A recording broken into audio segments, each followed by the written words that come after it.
War in Iraq, a war which I consider to be one of the worst foreign policy blunders in the modern history of our country.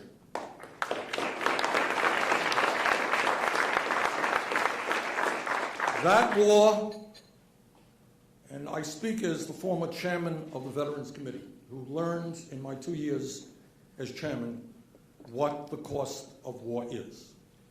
And that war cost us not only the lives of thousands of wonderful and brave young men and women, but it also created a situation where today hundreds of thousands, some 500,000 men and women have come home from Iraq and Afghanistan with post-traumatic stress disorder and traumatic brain injury.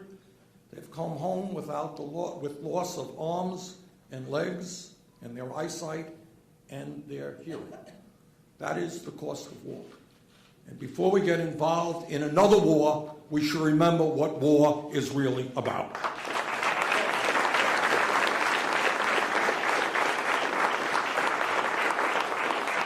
And that war in Iraq also destabilized the entire region and opened up the can of worms that we now see, where we are now fighting the barbaric organization called ISIS, and are deeply concerned about Iranian influence over Iraq.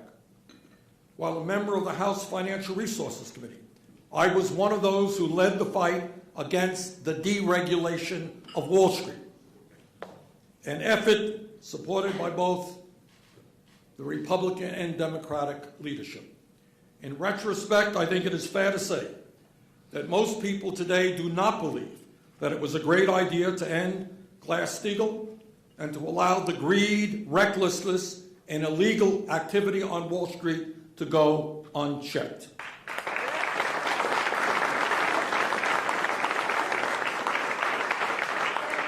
I also strongly oppose the trade agreements written by corporate America and again supported by Democratic and Republican presidents, agreements like NAFTA, CAFTA, permanent normal trade relations with China, and other trade agreements which have cost us millions of decent-paying jobs and have led this country to a race to the bottom.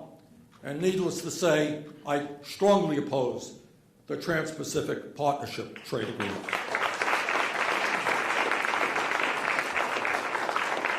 While in the House, I took on the pharmaceutical industry and the outrageous prices they charge our people, and became the first member of Congress to take Americans across the Canadian border to purchase prescription drugs there.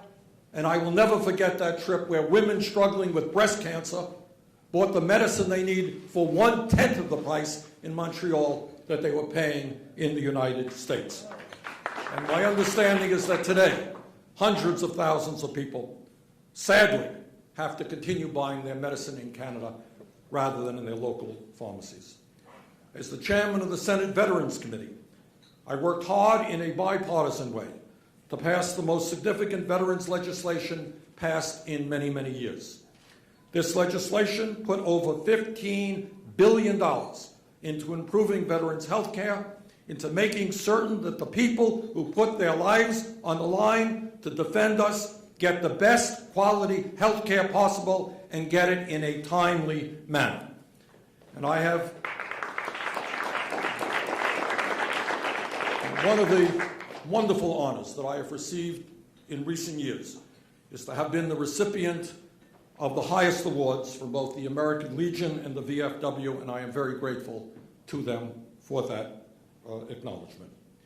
As someone long concerned about health care and our dysfunctional health care system, I worked hard with Representative Jim Clyburn to put some $12 billion into federally qualified community health centers, which resulted in some 4 million lower-income Americans gaining access to health care, dental care, low-cost prescription drugs, and mental health counseling.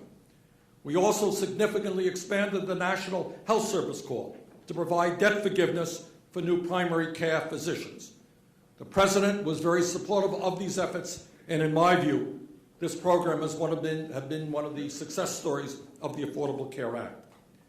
As one of the leaders in the Senate trying to combat the global crisis of climate change, Along with Senator Bob Menendez, I helped pass the Energy Efficiency Block Grant Program, which put billions of dollars into energy efficiency and sustainable energy.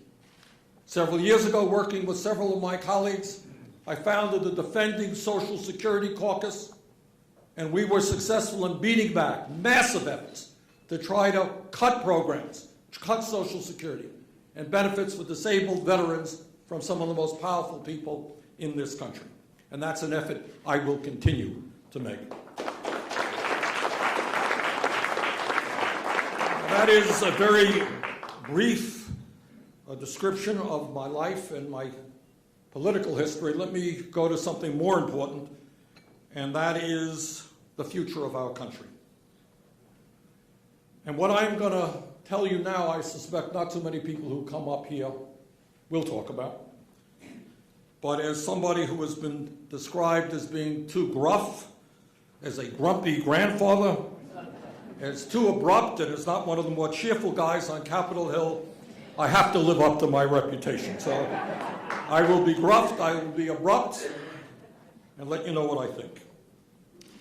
Today, in a nation plagued by many, many concerns, the most serious problem we face is the grotesque and growing level of wealth and income inequality.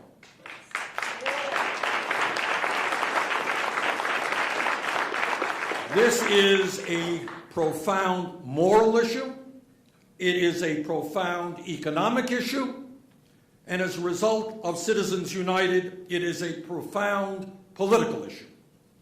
This is the issue that impacts all other issues: job creation and income, infrastructure, tax reform, healthcare, climate change, the environment, education, foreign policy, you name it, are all fundamentally impacted by income and wealth inequality.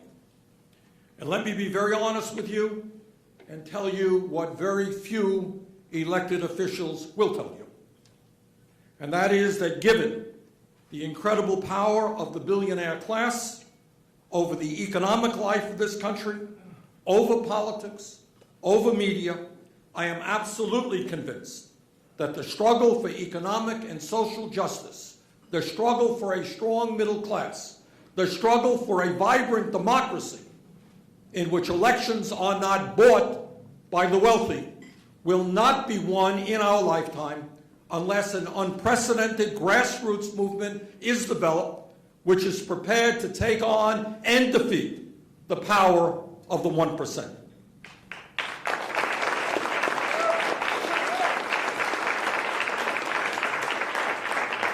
Over this last weekend, my wife and I had the opportunity to visit Selma, Alabama, and Montgomery, Alabama, along with many other members of Congress and tens of thousands of citizens, to honor the incredible bravery of those who marched and were beaten on Bloody Sunday 50 years ago. And we were there with my good friend John Lewis and many other colleagues.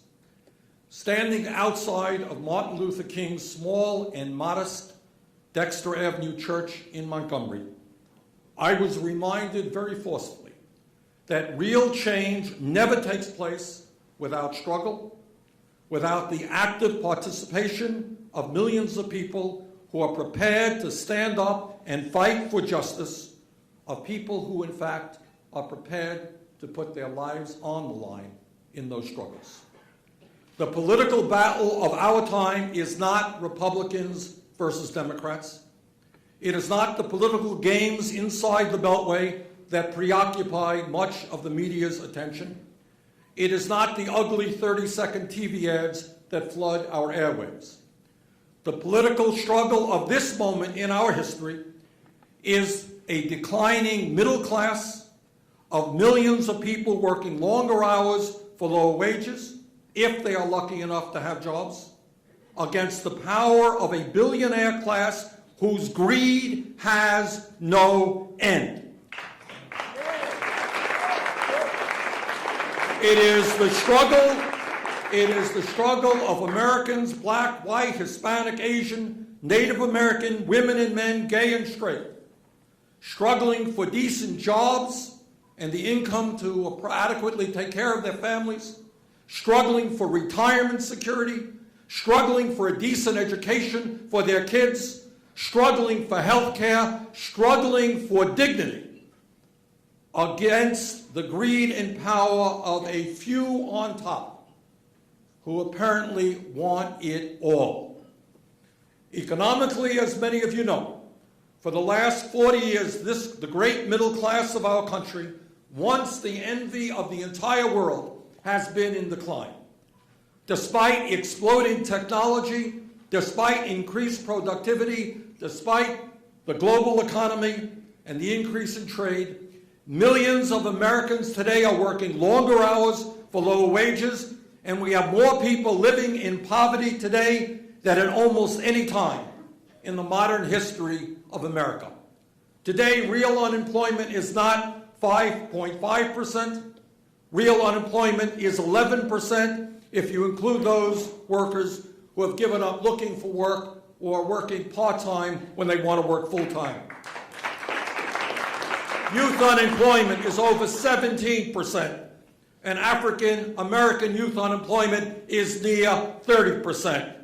Shamefully, we have by far the highest rate of childhood poverty of any major country on earth, and despite the modest success of the Affordable Care Act, some 40 million Americans continue to have no health insurance, while even more are underinsured or have heavy copayments or deductibles in their insurance policies. We remain today, in 2015, the only major country on earth that does not guarantee health care to all people as a right. And that is a shame to my mind.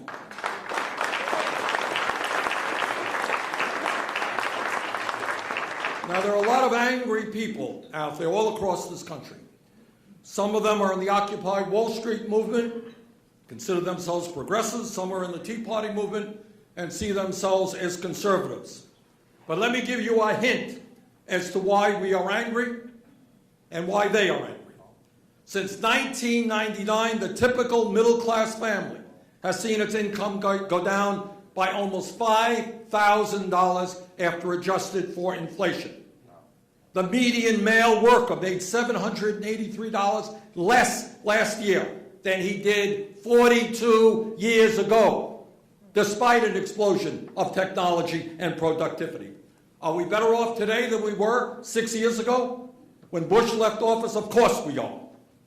But anyone who does not understand the suffering, anxiety, and fear that the middle class and working families of our country are experiencing today has no idea as to what's going on in this country, and sometimes that's my perception of Capitol Hill. There's a world here in Capitol Hill very distant from Vermont and the rest of the country, and I think it's imperative that we close that gap and begin to understand what's going on with the working families of this country. Meanwhile, while the middle class continues to disappear, the wealthiest people and the largest corporations are doing phenomenally well. And the gap between the very, very rich and everyone else is growing wider and wider and wider. Top 1% now owns about 41% of the entire wealth of this country, while the bottom 60% owns less than 2%. Today, incredibly, the top 1/10 of 1%, 1/10 of 1% now owns nearly as much wealth as the bottom 90%. Today, the Walton family, the owner of Walmart, is now worth $157 billion. That is more wealth than the bottom 42% of the American people. The fact of the matter is that over the last 40 years, we have witnessed the Robin Hood principle in reverse, an enormous transfer of wealth from the middle class and the poor to multimillionaires and billionaires. In 1985, the share of the nation's wealth going to the bottom 90% was 36%.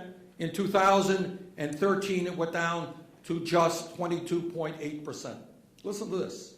If the bottom 90% had simply maintained the same share of our nation's wealth as it did 30 years ago, it would have more than $10 trillion in wealth than is currently the case today. Meanwhile, while the middle class has shrunk, the people on top are doing extraordinarily well. Today, the richest 0.1% have increased their share of our nation's wealth by more than $8 trillion over the last 3 decades. In terms of income as opposed to wealth, since the Great Wall Street collapse, 99% of all new income is going to the top 1%. So our people all over this country struggle. They worry how they're going to feed their kids. They worry how they're going to send their kids to college, how they're going to do child care, worry about their parents. 99% of all new income generated in the last several years goes to the top 1%. The very rich get richer and everybody else gets poorer. In 2013, just as an example, the top 25 hedge fund managers made more than $24 billion. That is equivalent to the full salaries of more than 425,000 public school teachers. Is that what America is really supposed to be about? I don't think so.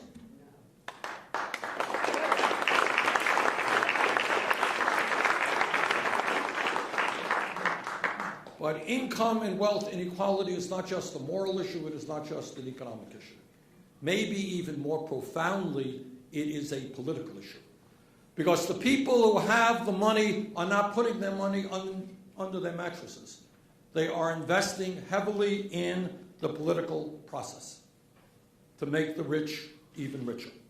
As a result of the disastrous Supreme Court decision on Citizens United, billionaire families are now able to spend unlimited sums of money to purchase the candidates of their choice. And I know that sounds like a harsh statement. But if anyone doubts what goes on in Congress, that piece of legislation after piece of legislation is not done on behalf of the wealthy and large corporations, then let me respectfully tell you, you don't know what's going on in Washington. According to media reports, it appears that the Koch brothers are prepared to spend more money in the next election than either the Democratic or Republican parties.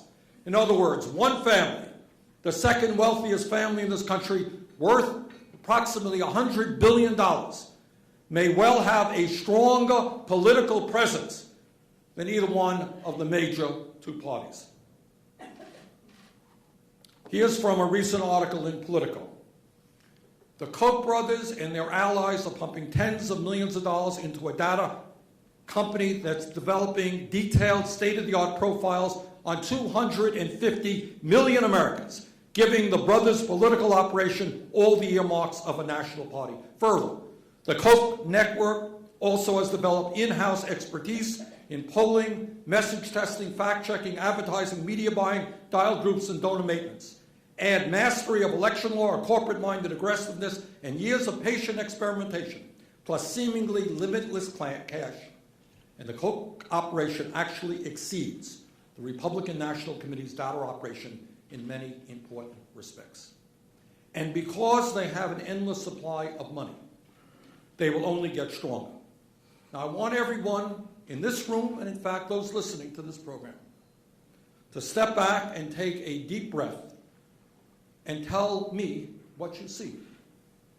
When the second wealthiest family in this country, with an extreme right-wing agenda, and a few of their billionaire pals, have more political power than either of the two major political parties in this country, what is that political system called? Well, I think it should be called by its rightful name. It is not called democracy. It is called oligarchy, and that is the system we are rapidly moving toward, and that is a system we must vigorously oppose.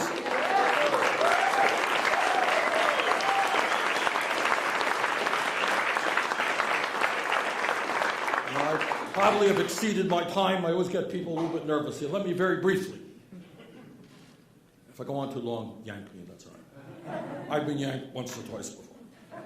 Let me just touch on what a progressive agenda looks like to begin to address some of the problems that I mentioned. First of all, let's never forget, today, despite the improving economy, we have a major jobs and income crisis. What do? We need to rebuild our crumbling infrastructure. I've introduced, along with Barbara Mikulski of Maryland, a $1 trillion piece of legislation that will go a long way to rebuild our crumbling roads, bridges, airports, water systems, and, by the way, support the creation of 13 million decent-paying jobs. And when we talk about jobs and income, the $7.25 minimum wage here at the federal level is a starvation wage. We need to raise it over a period of years to $15 an hour. Nobody working 40 hours a week in this country should live in poverty.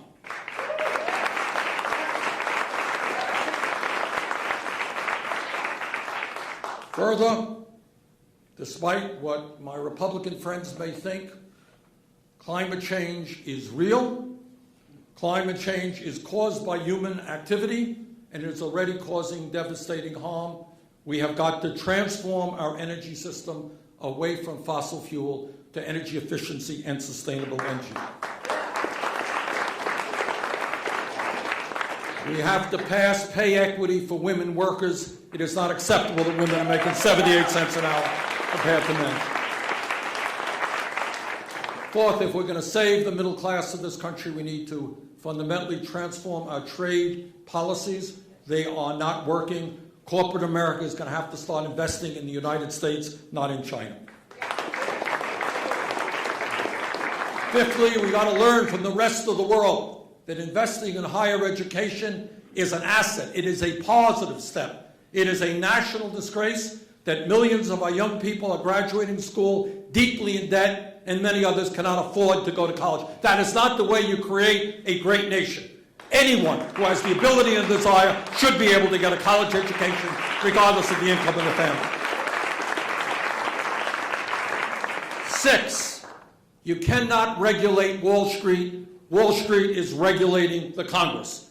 The 6 largest financial institutions have assets of almost 60% of our GDP. If Teddy Roosevelt were president today, you know what he would say? Break them up. And he would be right. It's time to break up the large Wall Street banks. As I mentioned earlier, the United States remains the only major country on earth without a national health care program, and yet we spend almost twice as much per capita. It is time for America to guarantee health care to every man, woman, and children as a right of citizenship. Some of my colleagues in Congress, some of my Republican colleagues are working day and night to try to cut Social Security, cut Medicare, cut Medicaid. Needless to say, I strongly disagree. We've got to expand Social Security, not cut Social Security. We need real tax reform. It is not acceptable that major corporation after major corporation making billions of dollars pays nothing in taxes, or that we lose $100 billion a year in revenue because these companies stash their money in the Cayman Island, Bermuda, and other tax havens. It is time for these large corporations to rejoin America and start paying their fair share of taxes. So let me thank Mr. Hughes and my forgiveness for overextending my time. But we are in a crucial moment in American history. And it is imperative that we learn from the civil rights movement, which achieved so many extraordinary victories, that we organize, that we educate, that we bring people together to create an America that works for all of us and not just a handful of billionaires. Thank you all very, very much.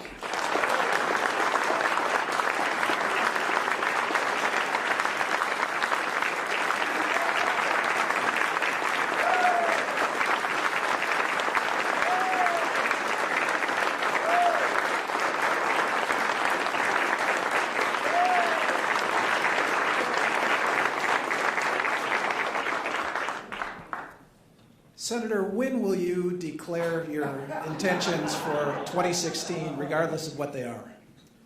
Well, that's a good question. And let me say this. What I have believed, the reason that I've been thinking about running for president, you'll have to trust me, I think I'm sitting here next to my wife who's less than enthusiastic about this idea. It is not because days, I wake up in the morning and say, boy, I really have this burning desire to be President of the United States. I am as proud as I can possibly be to be representing the great state of Vermont, and I've reached a higher level of political achievement than I ever dreamed to be possible. But the reason I am thinking about running for president is that at a time when the middle class of this country is disappearing and so many people are giving up on the political process. Last election, 63% of the people didn't even bother to vote. So I think we need an agenda, we need candidates who are going to stand up for the working class of this country, for working families. And, so that's what I'm thinking to do. Now, it ain't an easy task. It's easy to give a speech. But when you're taking on the Koch brothers, and you're taking on the billionaires, you're taking on Wall Street and the insurance companies and the drug companies and the military-industrial complex, that's not easy stuff. Not easy stuff. And I don't want to do this thing unless I can do it well. Can we put together the political movement of millions of people who are prepared to work hard taking on the billionaire class? And that's what I'm trying to find out. That's not I go around the country, and there's a lot of support for these ideas, more than I think inside the Beltway pundits understand. But can you convert that into grassroots organization? How do you raise money? I was thinking the other day, I really was, woke up and I said, wow, if I were really, really successful and did something unprecedented, and I had 3 million people contribute $100 each. And by the way, in my election campaigns, I think the average contribution is $45. Right? Not a lot of money here in Washington, D.C. And I don't do these fundraisers for $100,000 a piece or $10,000. I don't know anybody who has that kind of money. All right? But I was thinking, if I was really enormously successful, and I had 3 million people contributing $100 each, 3 million people, that would be $300 million. An enormous sum of money. 1/3 of what the Koch brothers themselves are going to spend. So those are the issues that I'm trying to work on right now.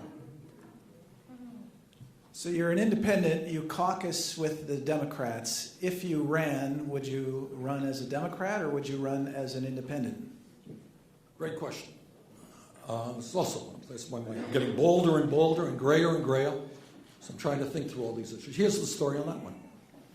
If you go out among the American people and you say, do you have a lot of confidence in the Democratic Party or the Republican Party? What they'll tell you is the Republican Party has moved from a moderate centrist party to a right-wing extremist party. Way out of touch. Democratic Party, once the party of the American working class, nobody or very few people perceive it to be the case anymore. And people, more and more people all over this country are looking for alternatives to the two-party system. So that's one of the reasons why one might run as an independent. What's the negative? As you all know, it is awfully hard to run as an independent if you're not a billionaire. I am not a billionaire. How do you put together a political infrastructure? How, outside of the two-party system, how do you get invited to debates? And all due respect to the media, does the media going to follow somebody who's running as an independent, not debating? In some cases, it's literally impossible to get on the ballot as a third-party candidate. So those are the issues that we are also trying to work through. What makes you an independent, given that you always do caucus with the Democrats in the Senate, and with the Republican Senate, aren't you forced to vote with the Democrats anyway, so the Republicans can't get their agenda passed? So I guess the questioner is saying, what really makes you an independent? Aren't you really a Democrat? No, as I started in my discussion, my first victory was defeating a 5-term Democrat, and I've defeated Democrats and Republicans for many, many years. This is what I think.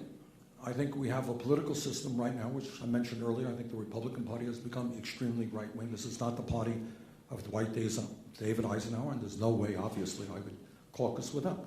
I think within the Democratic Party, you have some great people. You have some really, really good people who often don't get the credit they deserve. I mentioned the Progressive Caucus in the House. Many progressive, or some progressives in the Senate, working night and day for working families. So to me, given, as a member of the U.S. Senate, there are two caucuses, the Democrats, the Republicans, so there's not much question about which caucus I would be in. And I want to thank Harry Reid and the Democratic leadership in the Senate for treating me very fairly and very, very decently. But, to my mind, there's no question, but the Democrats are far preferable to the Republicans on the issues that I am concerned with. If you ran and if you were elected, how would you work with Congress. There seems to be a gridlock between the White House and Congress now. Would that be the same case if you were in the White House? The issue, in my view, the reason that Congress is dysfunctional is not because of the so-called gridlock that exists. You know, it's not that every member of Congress has a personality defect and is unable to communicate with people in another political party, or the people end up hating everybody around. It's just not the case. This is what is the case. The case is right now that the United States Congress is not representative of where the American people are. They are way out of touch. The American people say, raise the minimum wage. The United States Congress says, give tax breaks to billionaires. It's true. The American people say we have to move towards sustainable and clean energy and energy efficiency. The United States Congress says, build the Keystone Pipeline. And on and on. So the issue, you asked me the question, and that is a very important question. I happen to have a lot of respect and personal affection for Barack Obama. I think history will judge him in a like kinder way than his contemporaries have. And I think that as a politician, he has run campaigns that will also make the history book, especially his first one.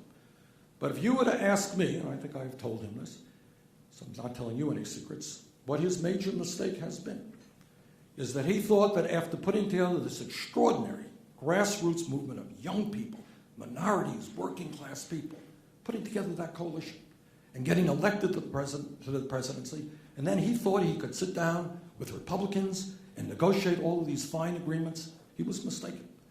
The only way that any president in this day and age taking on the billionaire class can succeed, the only possible way is to mobilize tens of millions of people to say to Congress, guess what? This is what you are doing. You are going to raise the minimum wage. You are going to create millions of jobs. You are going to protect our veterans and our seniors. You're not going to give tax breaks to the rich. You are going to make college affordable. And we are watching you. And if you don't vote for this legislation, you're not going to return to office. What I will say with 100% certainty, that if we continue to have elections in which 63% of the people don't vote, 80% of young people don't vote, then the rich will only get richer and will continue to dominate what goes on here in Washington. So to answer your question, any serious president that wants to represent working families has to mobilize people all over this country to make the Congress an offer they can't refuse.